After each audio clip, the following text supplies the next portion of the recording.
It's Ginny and Tim from DS Tech in the beautiful Upper Peninsula of Michigan, and we're going to share some productivity hacks so that you can have your most productive year ever for 2024. Yep. Perfect for New Year's. Start improving some of your habits. Yep. And we might have some personal tips to share with you too, because this is on our blog, and I did share it in our newsletter. So make sure you're subscribed to that at dstech.net so that you get these little tips and hacks. So we have 10 of them. Yeah, because it so often happens you fall into a routine. You just go and you do your normal day to day, and you don't really think about how can I optimize this process, because you're just kind of doing it day to day without taking the time to do so. So we'll go through some of these suggested tips and how you maybe can implement them in your daily schedule. What's the saying? You can control your time, or you can let that it control you, or something like that. I can't remember the quote. I should have looked it up. But anyway. So going through this first one talks about taming the tech titans. So email annihilation. So that's checking emails, ruthlessly unsubscribing, and scheduling do not disturb zones. Become a master of your inbox and a slave in the notification ninja by silencing the social media alerts. So that's just basically when you're going through your emails, you maybe like every day there's like these 5 emails you keep getting that are just like notifications or whatever. You can create rules that automatically will sort them into certain folders for you. So the idea is that you might get your inbox down to these are the messages I need to check and follow up, where the other ones are kind of like a second lower priority. And then by creating email rules and having them batch go into certain things that can help your day. So if all your inboxes you check your just regular inbox every morning and that's it, try to think about creating some email rules, some separate folders, and having that kind of flow, and then you can improve your morning process with that. Which is cool. I don't know. We have Microsoft Outlook, and Microsoft kind of does that for me. If I have used the focused inbox, it only shows me like from recipients that I open.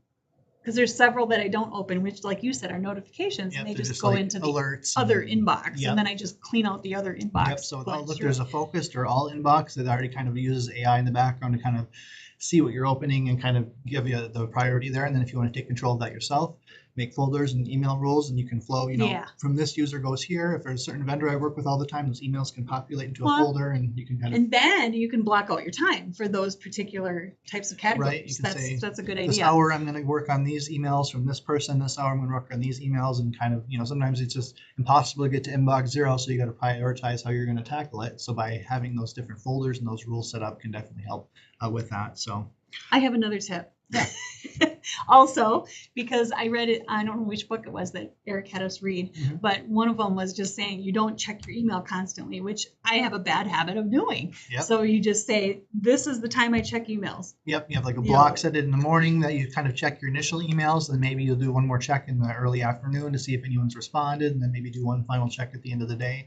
But the idea of having little blocks of time that you check are better than constantly responding to things, because you could be in the middle of something, then you're responding to the email and you get sidetracked and you're trying to multitask. I think it was the myth of multitasking. I think that's the book that it was. So that says humans, we still only have single core processors in our brain, so we can still only do one thing at a time. As much as we feel like we're multitasking, it's still more efficient to just focus on one task and the next and move forward with there. So. And the social media thing, I always just turn them off as they come in.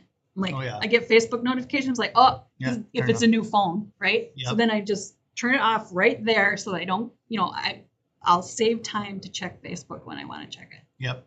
I turn all my notifications off for every single app, and then I only turn on the few that I want, usually like messages and email and the rest. And like I'll log into Facebook when I want to see the notifications. I don't want them pestering me every time someone comments or likes, right? Because every time you're distracted, it wastes time. Yep. Because even if it distracts you for 5 seconds, looking your way back, it may take you a couple minutes to get back your brain into that mode if you were like in a really deep flow state of getting into a huge problem, things like that. So so time management magic.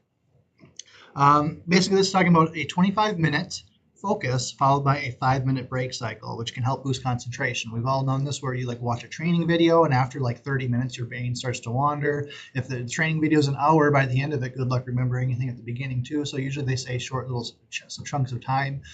For me, it's always been like usually about once an hour. I just need to get some water, go just kind of recharge before I go to the next ticket. But this is every 30 minutes. But the idea is, regardless of the specific time period, just take a little break once in a while throughout the day. It will boost your concentration. If you're just working constantly, that's how you can get burnt out. And your brain, it doesn't retain that information as much. That's why most trainings now online are short little videos followed by quizzes with short little videos and quizzes to kind of break that up so you're not just getting so much information all at once. And this talks about calendar conquering, so scheduling tasks, appointments, and leisure times. So even if, you know, on your calendar, you got all the stuff out, if sometimes you need a reminder, like schedule yourself a 5-minute break as a reminder, just to remind yourself of that if you're one that gets really busy all the time, just so you can remind yourself to take that little time away and recharge. Yeah, put it on your calendar so it doesn't get this could be a pro tip too, depending if you're working if you're working from home or remotely. It can be handy even just to step outside for 5 minutes too, depending where you're at. Obviously where we're at in the winter, it's harder to step outside, but even just going outside for a few minutes, getting some fresh air, stepping away and coming in. The days are getting longer. Yep. And so you've got to stick your face in the window to feel the sun a little bit if it comes out, because it doesn't come out very often. Yeah. So that's a good tip there. This one talks about mastering your mini goals. So you're breaking down by a big project chunk, break it down into bite-sized manageable pieces. Yep. And then the power of progress tracking. Okay. So yep. We talked about that already. Yeah. So basically, if you have a big ongoing project going on, it's conceived overwhelming where you don't even want to start. It's like the idea of running a marathon. It's like, do I even want to put one foot out the door and attempt this? It just seems way overwhelming. But the idea is if you break it down by mile, each mile then can be a marker that you work for, just like your regular project. So you break your entire project down into attainable milestones and then track progress there, because it will make you feel like you're actually making progress towards that goal, into reviewing it down like that. That's how I do a lot of my goals. Most people do similar things too, but that's just how I personal trainer I use, he does that when if he's doing a lot of reps on something, like 30 reps, he'll do them in chunks of 5. Yep. Just seems easier. just with exercise too, one psychological tidbit that I've heard too is rather than most people count up to the reps, like 1, 2, 3, 4, count down, start from 10 and go to 0, because then you're getting closer to 0. But it same feels thing with better. Your goal is like rather than work your way up to 100%, 0, 50, 60, 70, maybe start at 100 and work your way down to percent. You'll only have 10% of this project left instead of saying I have 90% done. Could be more psychological depending how you're working that. So embracing the power of no. So learn to say no to tasks that don't align with your goals or priorities. Protect your time and energy for what really matters. And then delegate like a dream. So identify tasks that can be delegated to colleagues, assistants, or even other helpful apps. So the idea is if someone comes to you with a bunch of descriptions, it can be overwhelming if you're just saying yes to everything. Eventually you have no time to do what you originally were doing. So the idea is that, find things that should go elsewhere, maybe work with that user, other people, offload them, delegate if someone else is able to handle this task for you, and it would take them, save an 8-hour task ahead of your day that it's going to take you to do, and you could train someone to do it in 30 minutes and let them run wild with it, and they have more free time than you. It's always good to cross-train and upskill each other, so that way we can take each other's breaks and all that. I raise my hand because I'm guilty. I'm guilty, right? Because yes sometimes, and sometimes it's just like, it's just easier to do it myself, right? Yeah, a lot of people have the same thought. It's like, I'll just do it myself. It'll take me 5 minutes rather than train someone to do it, blah, blah, blah. But the idea is investing in training someone is a long-term thing, because now the next time it happens, you don't even have to spend any time training them. So, or if you're on vacation, right? Somebody else. If you want to take vacation, even right? Maybe you don't want to, but so, I don't know. I think it's good to have other people. Yeah. So obviously reasonable. If your main boss or manager comes to you asking you to do something, you're not going to just say no to them. You should, within reason. But yeah, just see if you can delegate, optimize with that. Focus fortress. Yes. So declutter your den. So it says a cluttered workspace is a cluttered mind, which I don't know. I can be kind of organized chaos in some of my stuff too. But the idea of having things clean, it will make you feel better, more productive, and silencing the sirens to find a quiet, distraction-free zone to work. So headphones with noise-canceling features can be your allies. I even do this sometimes if there's a lot of noise going on. Just put your headphones on and don't even let them connect to anything. It's almost like a muffler. I like to honestly listen to music that doesn't have any lyrics in it. So it's more, it doesn't kind of distract me from what I'm doing. The same thing if you're working remotely from home. Find a spot that you delegate as this is my workspace, and when I'm working here, either your kids or your pets are staying out, you kind of can separate yourself, whether it's in the garage, upstairs, wherever it is, to have a dedicated spot, so that way you can focus free from interruptions. So that's why Howard created my little attic office. There you go. It's perfect. I go upstairs, everybody leaves me alone, I get my work done. Yeah, it's really good. This one's talking about befriending the brain boosters. What's a brain booster? I don't know. So this one says hydration hero. So keep your brain hydrated. Plenty of water makes sense. You do need, that's good. And then move it or lose it. So take regular breaks to stretch, walk, or do light exercise. So similar to what earlier, taking a quick breath of fresh air, or make sure you're drinking water throughout the day. It's common when people have some coffee in the morning, but then they don't drink anything else, and then by the afternoon, kind of sluggish. A quick tip I've learned is that half your body weight in ounces is how much water you're supposedly supposed to be consuming. So for me, close to 200 pounds, I should be drinking 100 ounces of water a day, which usually I never hit. So it will definitely help you getting the amount of. I have lots of water tips if you want them. Yeah, so hydration is key. It will help. If you're having that brain fog feeling, drink some water. Maybe it can help. Yeah. So. Well, and if you think about the science, right, your brain fires on electric, right. neural whatevers. And guess what? Water conducts electricity, right? Yep. So if you're dehydrated, it's not going to be. Your brain just isn't firing on all powers. So I see why they call it a brain booster. Yeah. Yeah. Drink your water. And the same thing, regular breaks to stretch, walk, do some light exercise, gets the blood flowing to your brain as well. So not only just to step away from the desk to get moving, but it just gets everything kind of moving again and can help things if you've been sitting there for multiple hours at a time. If we go back to that 30 minutes or what was it, 25 minutes, yep. Just get up and do something. Like, you know what I used to do when I was in an office by myself? I don't do it in front of everybody where I'm at, but I would do some jumping jacks or I'd do some push-ups or something just to get moving because I couldn't go outside. I was in the office, right? You're in your cubicle. So I do that sometimes too. I'll just step away, just do quick little stretches here, whatever. Yeah, something. Move around because same thing, being sedentary all day with our job, it's good to, unless you have a stand-up desk. Yeah, stand-up desk, if you're on your feet all day long, maybe you're like, I just want to sit down for 5 minutes as your break. You ever see those? It could be the opposite. Ones that have the walking. Yeah, there's a stand-up desk with like treadmills built into them, that's so you can basically walk while you're working. But my thing is like my mouse accuracy, my keyboard typing. I don't know. I don't know if I could do that and walk at the same time. Much, but, those are options out there too. So the power of off. What's that? So schedule disconnection. So again, disconnecting from technology and social media in the evenings and on weekends, give your mind a chance to rest and recharge. So unplugging and recharging, which I can just same thing. I work with technology all day long, every day. The thing that I like the most is after work is going into the middle of the woods, away from no technology, and going cross country skiing or just getting away from it all. So there's no technology. Yeah, snowshoe, exactly. So it is good to take the breaks on the weekend when you can. Have a good work-life balance, and don't get stuck with computers all the time where every minute on your time off you're in social media, on your phone, on the TV, all this. It's good to kind of disconnect, touch with nature a little bit if you can. So that's a good one. So then same thing, prioritize your sleep and relaxation. So obviously if you're, there can be times in your life where you're working a ton of hours and you don't have a lot of time to sleep and stuff, but it is good to get that recharge. And same thing, one day of recharging is going to make up for an entire week of lack of sleep. So just to know that it takes time to get back into things. If you are sleep depriving yourself or getting burnt out, it may take a little bit of time to get back into some new things, but that rest is important. It's just like restarting your computer every day to make sure the RAM and stuff's flushed out. You need to make sure you reboot Nobody yourself. Listens to me on this one, but turn off the electronics an hour before you go to bed. That's a huge one, yes. If you can, they have the blue light filters and all other stuff that can help, things like that too. But realistically, the best thing you can do, the biggest blue light filter is just the off button. Just turn it off and read a book before you go to bed, or play a game, or just do something that's not. Actually stimulates something in your brain that makes it tough for you to fall asleep. Yeah.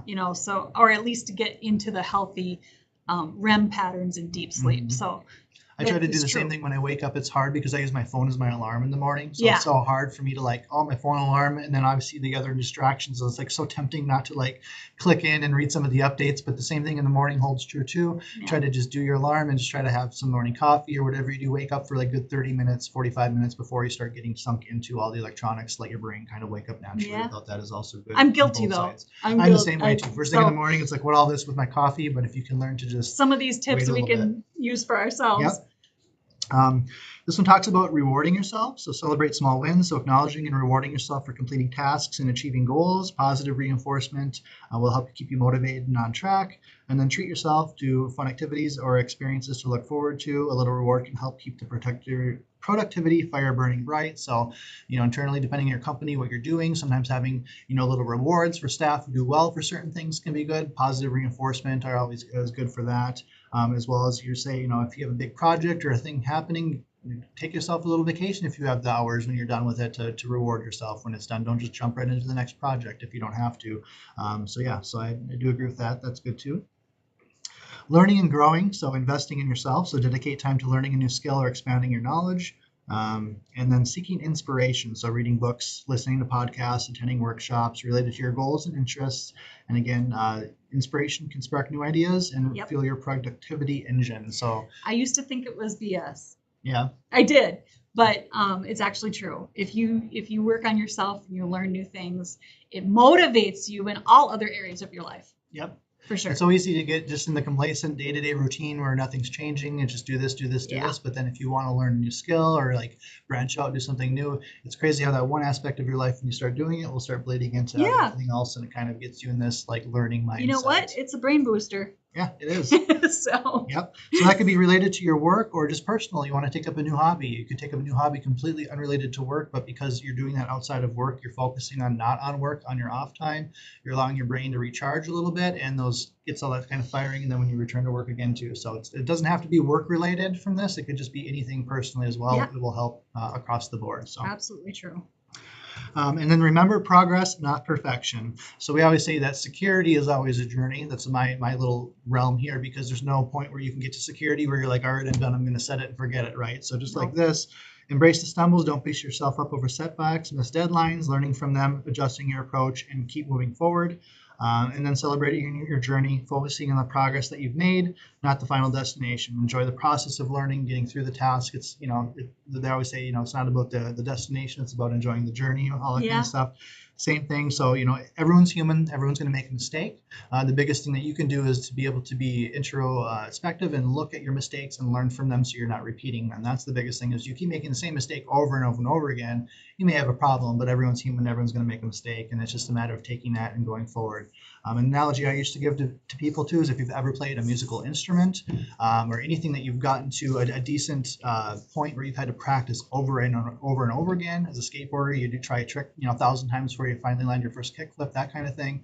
It's that process of trying something over and over and over again, reflecting on it, and then being able to improve upon it just to get better. And you can apply that to any aspect of your life, from a sport, musical instrument, or your job. So just don't get frustrated. Just learn from your mistakes. Best advice, I guess. Yeah, and I'll add on to that you stack all these little things. You implement, one of our tips and get good at it, and then you just stack another one on top of it, and pretty soon you have all these things in place, and you're much more productive. And and it's just second nature. You don't even think about it. Yeah, it's true. Yeah. It's true. Yep. So those are our productivity tips. I hope they help make your 2024 awesome. I think it's going to help us too. So make it a great day. Go to our website at dstech.net and sign up for our newsletter so that you get more tips like this, plus our security tips and all that kind of stuff. And you can sign up for our free security assessment and our free galactic scan, which still is free as of today. So I don't know how long that will last, but as of today, it still is. So make it a great day. We'll see you next time.